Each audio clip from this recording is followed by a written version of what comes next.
Alright, what's good? What's happening, everybody? It's your boy Pristine AK here. First ever build video on the channel. Haven't really done one of these in a while. So I figured it'd be best if I make these because a lot of people ask me for my builds sometimes. So I figured it'd be best if I cover them. So if you guys like the channel, make sure you guys leave a like and subscribe. Appreciate you guys showing a love and support. As always, if you'd like to check out my main channel where I primarily post Call of Duty, links to that will be in the description as always.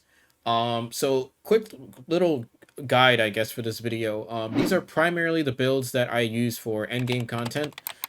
This video is going to be focused primarily on the Hunter because there is a lot to cover, so I didn't want to jumble it all in one video. I'll probably have the Warlock and Titan builds tomorrow. This video will be focused primarily for day one raids. So these builds are highly optimized for Grandmaster content and also day one raids. But primarily, this video is focused for day one raids, and this is what these builds are for. So I'm going to run through them. You guys can see I currently have 81, 101, 103, and 41 for recovery. So the first build I'm going to be going through is my Night Stalker Hunter build. There are two ways you can go about this, super wise. If you're dealing big boy boss damage, you can use the 3-man Mobius Quiver. That way you tether once, you debuff the boss, you save it until your super is about to run out, and then you tether the boss again. That way you hit him twice. The other one can be primarily Deadfall, which is just the one tether. Tether that on the ground so that way you can take care of the ads as well as debuff the boss if you're in the middle of a boss fight. That's primarily what this is used for. So let's first talk about the actual subclass build. So I got Gambler's Dodge so I can get my smoke back quicker. We have Triple Jump, obviously, and also Vortex Nade. Aspects are going to be Stylus Executioner and also Vanishing Step so that I can dodge when I make Invis. The goal of this build is to primarily stay alive. That's literally what the goal of this build was. This is actually a similar build that I had during King's Fall Day 1. If you guys haven't seen that, it's over on my Twitch. I actually did a build video on my Twitch for that one. But because this was before they changed all the subclass mods, so unfortunately that build is no longer possible.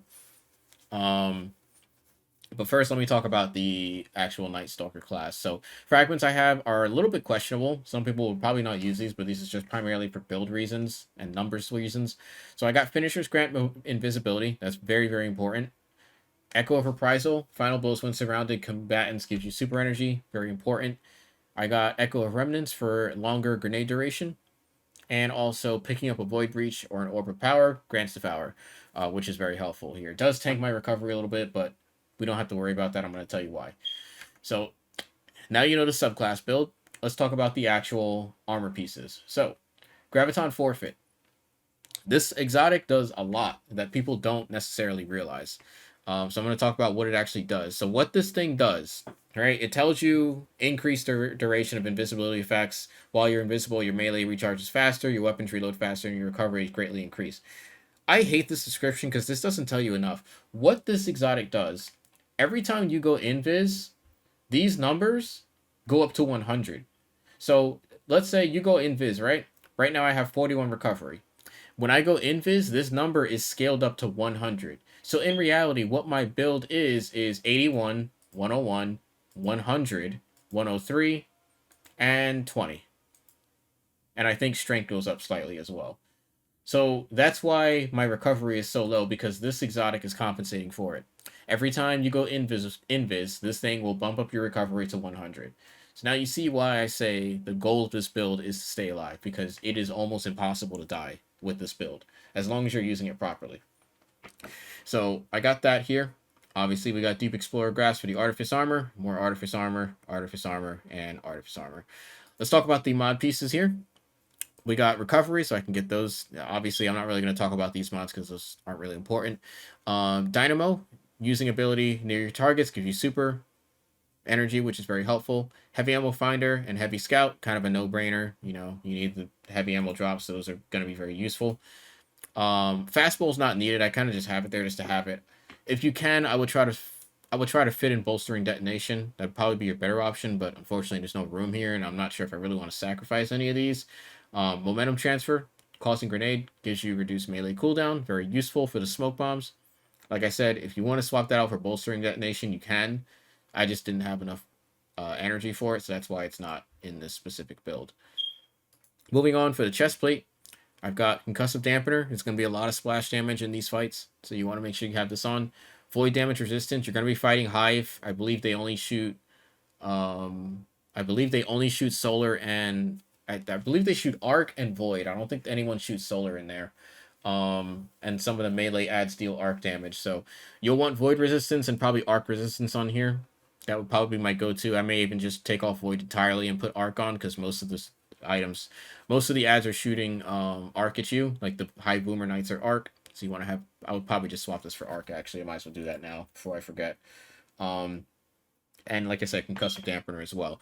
For the boots, Recuperation is a must. The rest of the mods don't really matter. Like, you could, I just kind of have Void Weapon Surge on. Whatever your heavy weapon is, you want to match this. So if you have a Void Weapon Surge, if you have a Void Weapon like for your heavy, you'll put this to Void. If you have a Solar for your heavy, then switch this to Solar.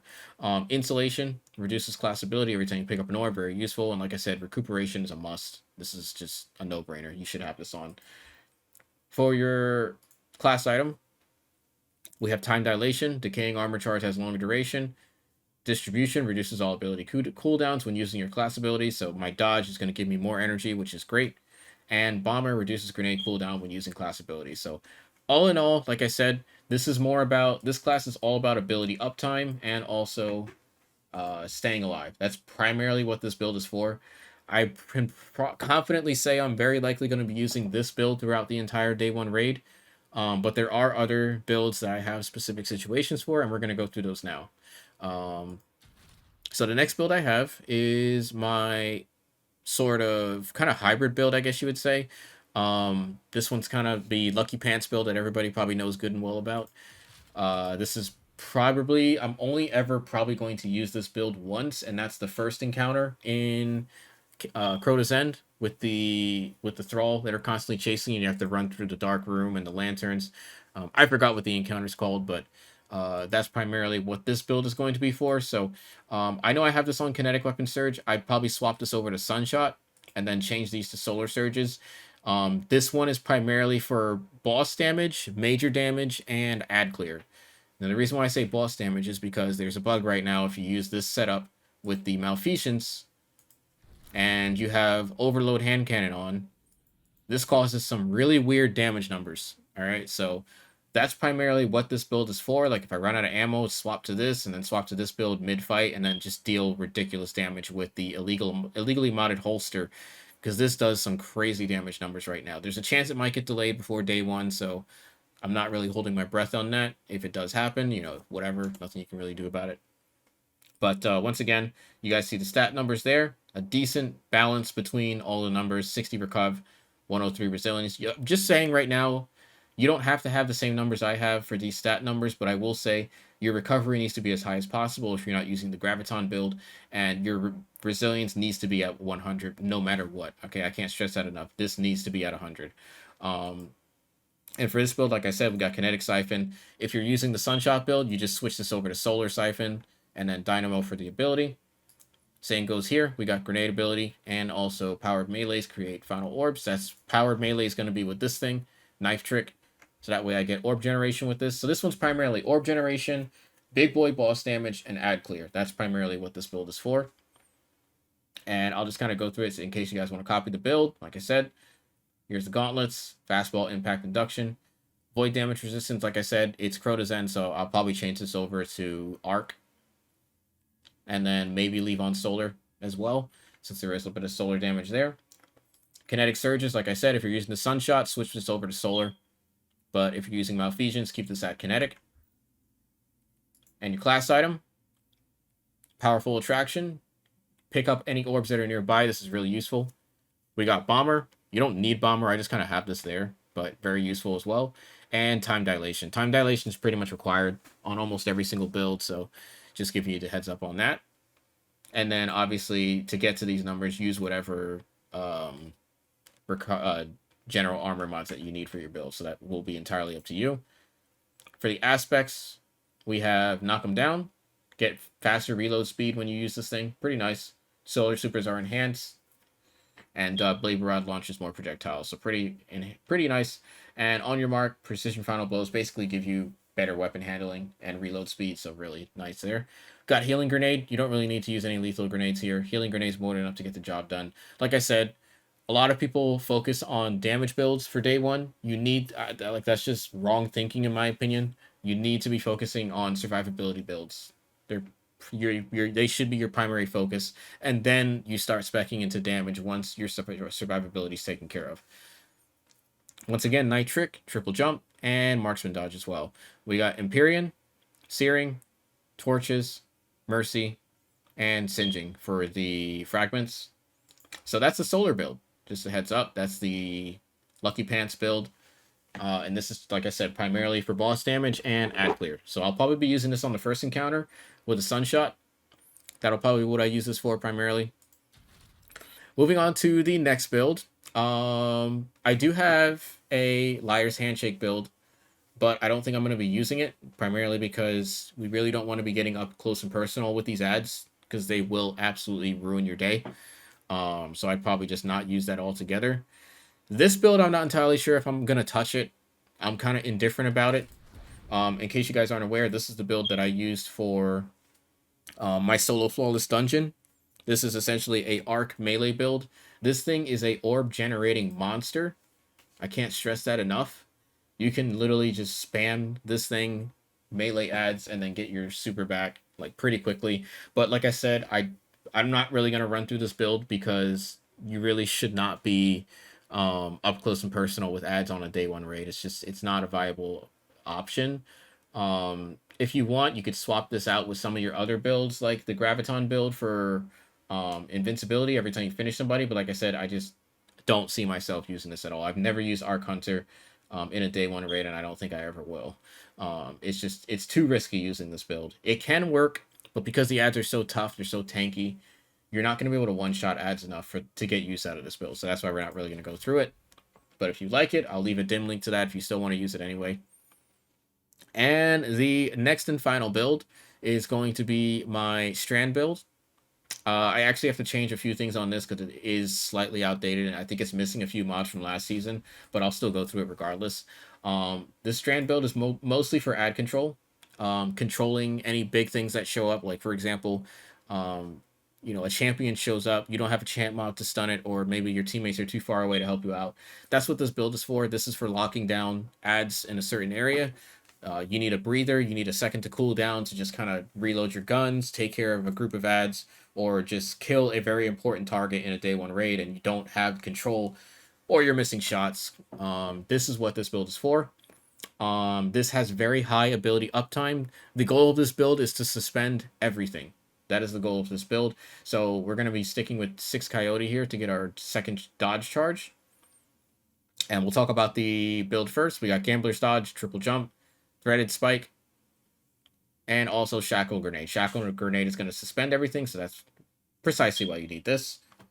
For our aspects, we have Whittle Silk. This is going to give you an additional grenade charge. Really helpful here. Like I said, the goal is suspend everything, so we need a second suspend grenade. We got Ensnaring Slam. Now, I know there is a new aspect that might actually be the go-to here. I haven't decided yet. Matter of fact, I haven't even unlocked it yet, so I'm going to look into that. And yeah, here it is, Whirling Maelstrom. I know there's actually, so there with the Whirling Maelstrom, you may want to give this a shot, and the reason for that is because there is, I'm not going to say a bug, but if you use this grenade, apparently it procs this perk right here, Elemental Munitions. So that may be an option. I'm not sure. I think someone else in our group is going to try it. So I'm personally not going to use it, but I think somebody else will be. But that is an option if you want to give that a shot. But for now, this is what I'm sticking with. For our fragments, we have Thread of Warding, Thread of Mind, Thread of Generation, and Thread of Continuity. So pretty simple there. Like I said, the goal of this build is to suspend everything. For our perks, we've got... yeah, that was a mod from last season I forgot to remove.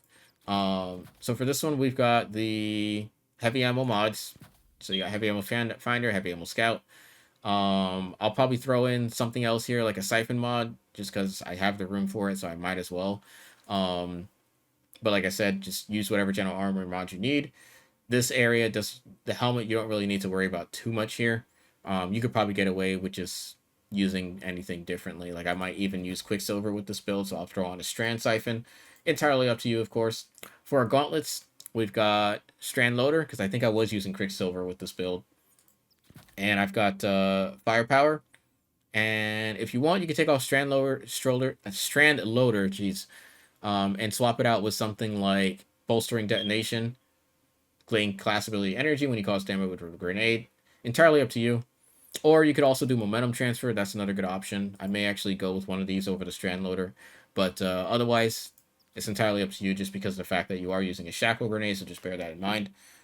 Obviously, you don't want Firepower because your grenades are not going to be killing anybody, so you don't need that. For our chest piece, once again, like I said, you're dealing with Hive. Everything is solar and arc, and with a very small amount of void.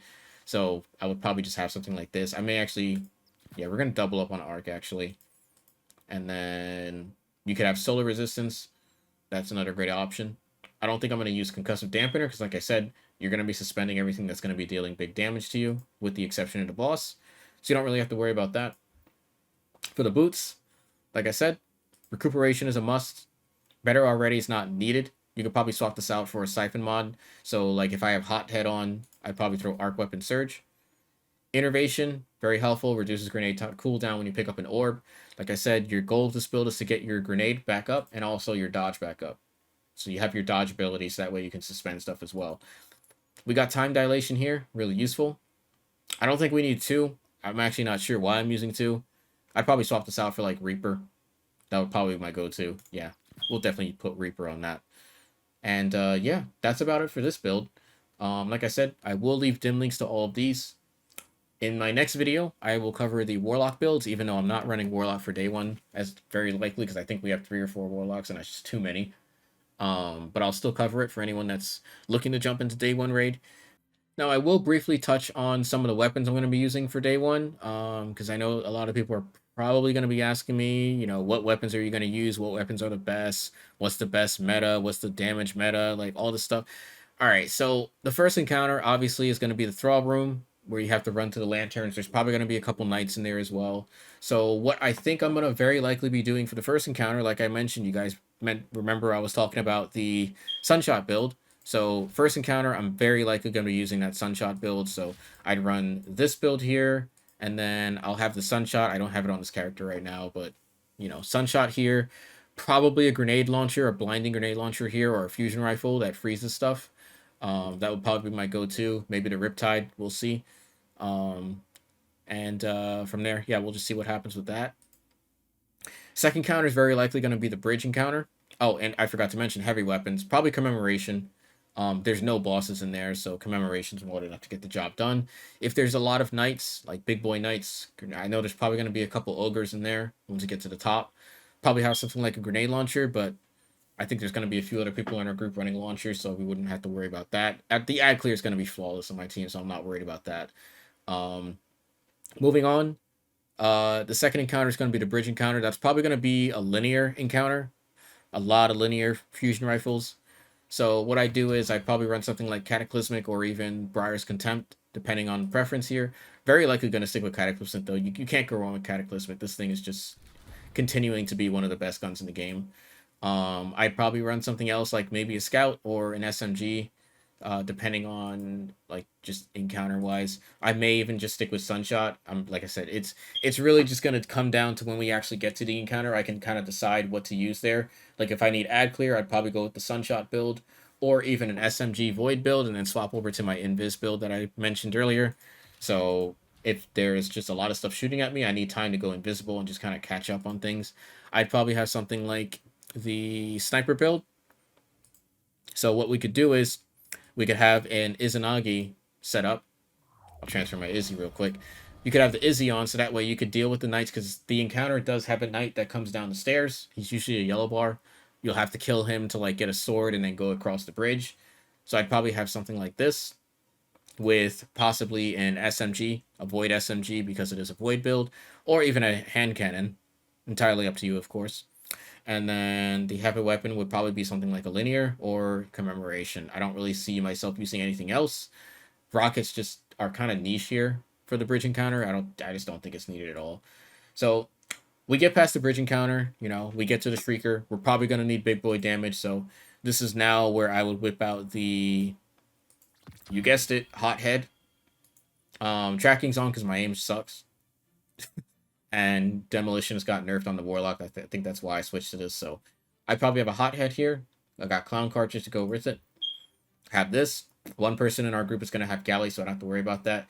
Galley did get nerfed a little bit with the Wolfpack rounds, but it is still by far the best damage dealing thing in the game. So I will definitely have that on. Probably have something like maybe their Wither Horde or Malfeasance on. Possibly even with Blade Barrage if I need to deal quick damage to the songs. This what what the heck is that wizard called? I think her name is like Ear Ute or something. Somebody correct me in the comments. But that would be the primary purpose of that. And yeah, like I said, if you want to see like what builds I'm going to be using, just tune into my stream because like I said, it's really going to come down to when we get to the encounter and what the encounter is asking of us to do. That's how I'll know exactly what builds to do, what builds to use, and that's how I'll know what I need to rotate to. And like I said, overall, primaries are going to come down to either SMG, uh, scout possibly if I'm dealing with long range targets, and probably a hand cannon. That's it, because hand cannons did get decently buffed. So, but I do know for a fact we're definitely going to be using Izanagi at some point, and the Hothead is definitely getting pulled out. And Commemoration for Ad Clear is just top tier. There's just nothing that beats it. So those are the primary things I'm probably going to stick with. But I may also try to squeeze in another weapon like the Apex. That's another option that people are using. I'll probably bring that out since it has decent bait and switch there. Another option is the Dungeon RPG, the Cold Comfort. This thing's got tracking and bait and switch with impact casing, so I know this is a pretty decent roll, so I may whip this bad boy out depending. I'm not entirely sure which one deals more damage. I'd have to kind of research that on my own because I honestly don't know. But outside of that, those are most of the weapons I'm going to be using. Thank you guys again for all the love and support. Let me know what you guys think, and I will catch you guys in the next video. We'll be covering the Warlock next, followed by the Titan. And thank you guys for the support. Hope you guys enjoyed. Let me know if you have any questions about the build, and I'll catch you guys later. Peace out, fellas.